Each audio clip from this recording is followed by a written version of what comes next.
So today we're going to be breaking down a really simple, dark, and ambient melody inside of FL Studio.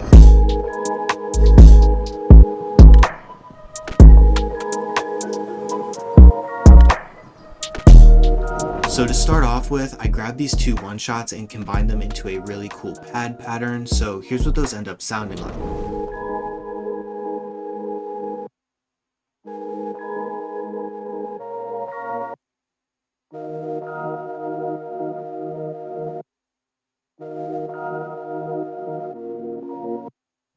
So to start off with the MIDI for those patterns, it's just a 3-chord progression that's really pretty simple. If I were to remake something similar, I would start off by just making a basic triad in D sharp minor.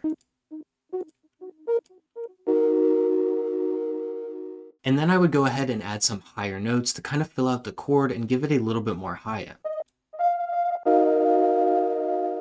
So really that chord that we just made there is the base of the entire melody. So if we go back and hop into the main MIDI, you can see that this third chord here is what we just made. So the other two chords in the melody, the A sharp chord and the G sharp chord, are all based around this. So if we go ahead and select it and then just pitch it down 5, you can see we get that exact same last chord. I just removed the C because it's no longer within the scale that we're working. And then finally for that first chord, doing the same thing but pitching it up 5. You pretty much get that exact same chord, but I did transpose some things to make it sound a little bit better and work within the melody. So I went ahead and grabbed this D sharp, put it down an octave, as well as this A sharp, and put it down an octave. Now you can see this first chord and the third chord that we just moved around now match. Really, if you're making these darker or more ambient melodies, it's always a safe bet to pitch your chord up or down 5. It usually always sounds good and works within whatever you're trying to make. Finally, for the last thing that I did in the melody, I went ahead and did Alt S to strum it, and I just did it very gently so it wasn't super overbearing. In addition to that, I also did Alt R and just slightly randomized the pan and the velocities. Finally, for the other MIDI, I went ahead and just copy and pasted it exactly the same over, but I went ahead and offset it by 2 cells, so it kind of does an interesting double hit that I really like the way it turned out. So after finishing up those 2 MIDIs, I went ahead and routed it through the same mixer channel and rendered it out twice. For the first time I rendered it out, I used Fruity Delay 3 on the mono preset, then Fruity Chorus with the mix turned to about 75%,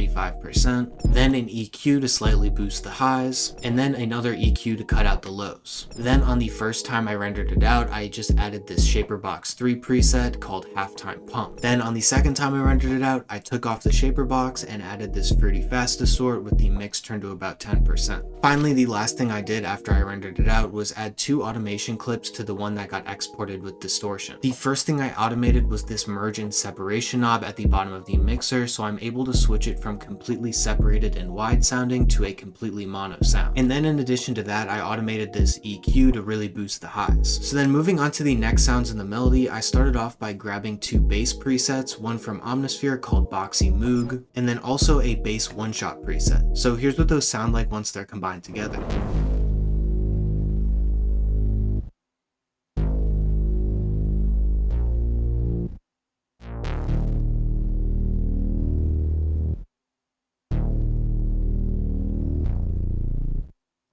Then going ahead and looking at the MIDI for the Omnisphere bass, it's a bass pattern, so it's pretty simple and it just copies the bass note. The only thing I did differently was offset this first hit a little bit, just because I wanted to switch off with the one-shot bass to this bass. I kind of go back and forth a lot, which is something I do in a lot of my melodies. And then hopping into the other MIDI, exactly what I just said, that bass kind of fills in that dead spot where I kind of offset. Moving on to the effects for both of those basses, the only thing I added was this Portal preset called Low Fuzz to kind of give it a little bit of distortion and crunch to it that I really liked. For the next sound in the melody, I went ahead and grabbed a piano from Keyscape called the Double Felt Grand Dry. So here's what that ends up sounding like.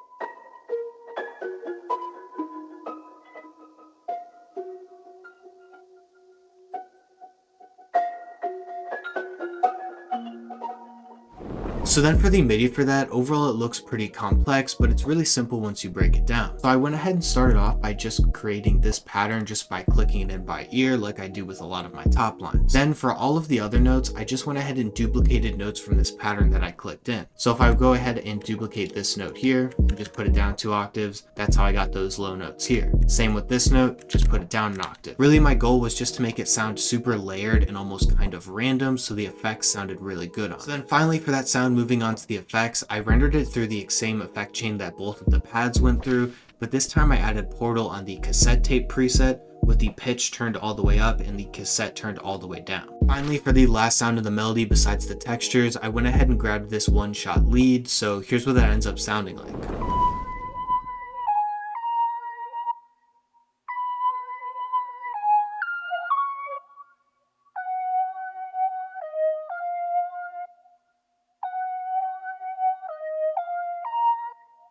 Then as you saw, the MIDI for that is pretty simple, and I just got this by again kind of humming it out of my head and clicking in notes as I played it over and over again. Really the only thing to mention with this melody is that I kept the same pauses that the pads have, and that's kind of something I kept in mind when I was making the whole melody, to kind of keep those pauses intact when a second clap would hit. Then for the effects on that, the first thing I added was a fruity reverb with the mix turned down to about 40%, then a Valhalla frequency echo with the mix turned down to about 70%, and then finally an EQ to kind of cut out both the highs and lows and give it almost a telephone effect. So then finally, for the last part of the melody, I added some textures and more percussive elements, so here's what those ends up sounding like.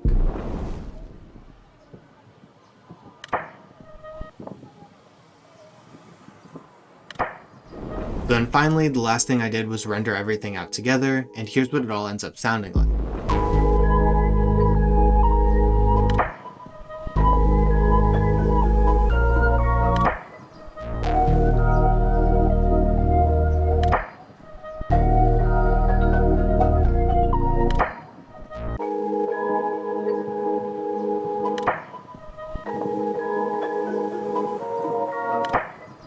Alright, so that's going to be pretty much it for the video. Thank you guys for watching.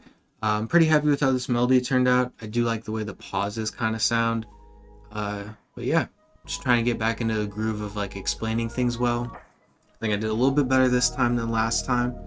But yeah, so this is going to be pretty much it. Thank you guys for watching. Bye!